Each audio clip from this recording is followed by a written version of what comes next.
ഇത് കേട്ടുകൊണ്ടിരിക്കുന്ന നീ ഒത്തിരി ഭയപ്പാടുകളുടെ നടുക്കാണെങ്കിൽ യൗസേപ്പ് പിതാവ് നമുക്ക് പറഞ്ഞു തരികയാണ്, it's him, it's Jesus, don't fear.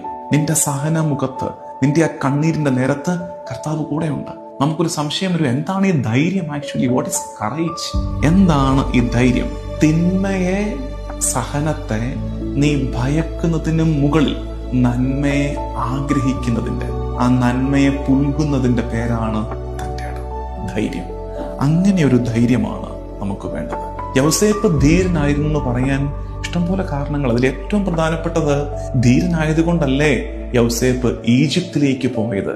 നമ്മൾ സുവിശേഷം വായിച്ചു പോകുമ്പോൾ ഇങ്ങനെ യൗസേപ്പ് ഈജിപ്തിലേക്ക് പോയി എന്നൊക്കെ എളുപ്പത്തിൽ അങ്ങ് വായിക്കുകയാണ്. അത് അത്ര എളുപ്പമൊന്നും ആയിരുന്നില്ല. ഭീരുക്കൾ ഈജിപ്തിലേക്ക് പോകില്ല. കാരണം ഒന്ന്, ഇസ്രായേലിന്റെ സഹനത്തിന്റെ പീഡകളുടെ ഓർമ്മയുടെ മണ്ണാണ് ഈജിപ്ത്. ഇപ്പോഴും ഈജിപ്ത് ഈ പറയുന്ന സമയത്തും